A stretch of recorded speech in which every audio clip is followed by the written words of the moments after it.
So I want to talk to you about video 8, which is when there's no answer on the phone, what do we do? So again, we have our patient profiles open, and we also have our Google Calendar. In this case, where I use Teddy Roosevelt, and he's booked to have an appointment at, we have to call him at 8 o'clock till 8:17. Our goals are to create a phone log event and create an appointment, complete the first phone call. So I get a patient from the marketing list. I put him, want to schedule a phone call for him. The secretary has to do it. And sometimes when you call up, let's say Jason V is the person who's going to do the job. And in this case, we're going to call and we're expecting, just in this case, that there's going to be no answer. So Teddy Roosevelt, we type in we go in here, find the Teddy Roosevelt. So we're talking about Teddy, Jason V. I already typed my name in. Let's say we're talking to him today, which is the 6th on January. The start time will be 20:01. Let's say we're calling it 8 o'clock. We'll make the backup. I'm not going to do it, but you should be making it. Phone title is over here. Control A, Control C. Okay. Let's keep going. Client rank is 3. He's very low quality, so it's not a surprise right there. Goals. Create phone log, create appointment. First phone call. Okay. He does not already have an appointment. We read the 10 commandments. Time to make a phone call. Let's say he did not answer the phone. We'll assume that he still wants treatment. Does he want a new appointment? Well, he didn't answer the phone call, so we can't confirm that he wants a new appointment. We can't talk to him, so we can't do a basic interview. So it says skip automatically. Skip again the appointment status. Let's keep continuing. Okay. So this is not the second time. Is this the second time the secretary is trying to phone the patient within 30 minutes? No. So what I'm trying to tell you is that if the patient doesn't pick up, what I want you to do is wait basically 30 minutes, try again, or maybe you don't want to do it. It's your decision. You should probably try again or just send an SMS encouraging the patient to talk to you. Remember, you get paid for talking to the patient. Your goal as a secretary, your job is to talk to the patient and to update the computer system. So you want to basically be talking to the patient. So let's say he didn't pick up. We'll wait 30 minutes and we'll call him again at 20:31. It could be 31:15. You can call him whenever you want. Just try and get through to him. We do through all this stuff again. And let's say he is still not answering. If he did answer, you continue going on through everything normally, and there wouldn't be a problem here. So we continue as if he'd probably say he wanted a new appointment, and because he would say he wants a new appointment, we'd want to start filling out the information. But in this example, I want to say that he still didn't pick up the phone, even at 19:30 or 20:30. It doesn't make a difference. Basically, he's not picking up the phone. So we're going to come back down to here, the no answer on the phone. So he still doesn't want to answer. Okay, he did not reply. They will come to the appointment. Do you miss your phone call with an SMS? He will come to the appointment. Nope, he doesn't want to deal with this. Okay, skip to this. Skip. So with Teddy, if the patient replies with an SMS, they wants to talk that he's confirmed or whatever. Yeah, I remember. I want this.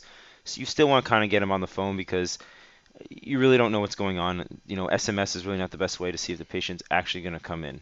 But in this case, he doesn't SMS. He's kind of being a jerk about it. We have no response, and it's within 24 hours. No, the appointment's we're not within 24 hours, so it's not going to be an issue it's not going to be an issue in terms of canceling his appointment. How many times has the patient missed a phone call? One time. On what date? Which is 1/6/2014 at, let's say, 20:30. We'll keep a record as to when the patient does not phone call us because it's a pain in the butt when he doesn't call. We're not canceling anything, and basically the computer's saying, well, you didn't get through to him, we should probably call him again. So It's your judgment. Obviously, if he doesn't pick up the phone one time, you still want to call him. If he doesn't pick up the phone, let's say 4 times in a row, 6 times in a row, even 2 times in a row is enough to just let him be and just assume he is not interested in treatment. So let's just call him, let's call Teddy on the 7th, and hopefully things will go well. And I'll pick up, let's call him at, let's say, 18:30, maybe when he gets right out of work, which is a Tuesday. And we continue along here. Let's say we finish talking to him. Let's say, technically speaking, we didn't really actually talk to him.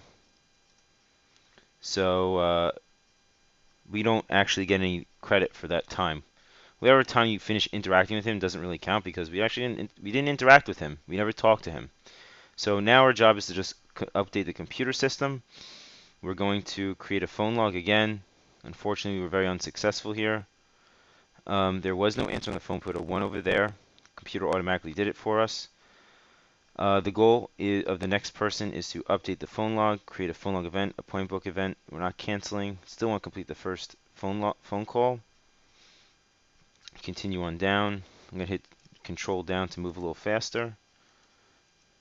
And we get to complete the phone log zone. So we Control C. We should notice it down. Oops. I made a mistake. I went too fast.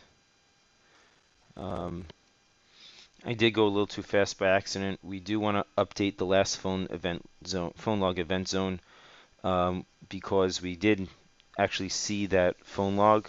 I made a little error at the very top where I forgot to put a 1 as one of our goals at the very initial, the very first series of questions about what we wanted to do, which was over here. I forgot to put a little 1, which says update the phone log event. So now I put a 1 there now, and because of that, we can easily figure out that we do want to update the last phone log event.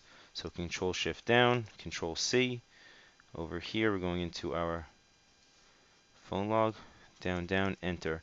And we'll see that, what do? We updated the phone log, we created a phone log event, and we'll see over here that we also did not have any answer on the phone. So jobs accomplished, update the phone log event, create phone log, and no answer on the phone.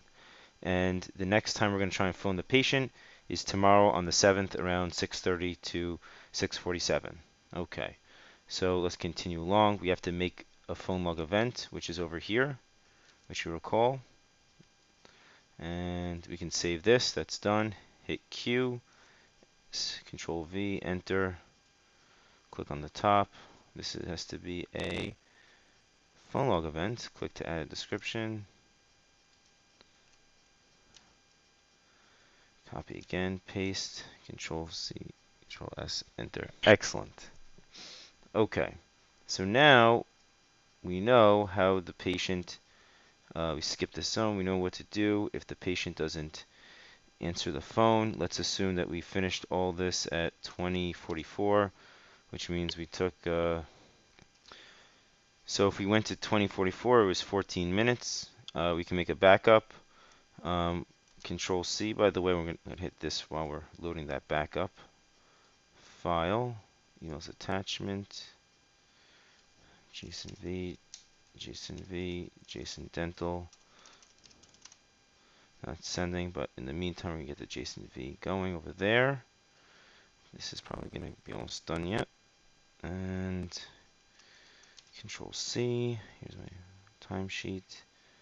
We said, if we recall, we have to do it over here.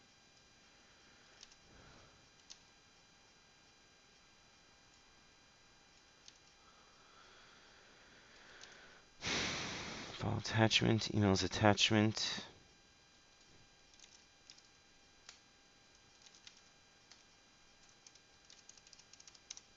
And we send.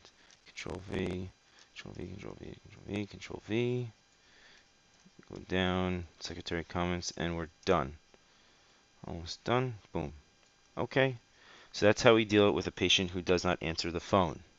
We schedule an appointment for the next day. You can use your own discretion sometimes when you want to schedule next phone call, but there is always going to be another phone call unless the patient just basically doesn't answer 3 times in a row. And if that happens, send me an email. We'll try and figure it out as we go along. Okay, thank you.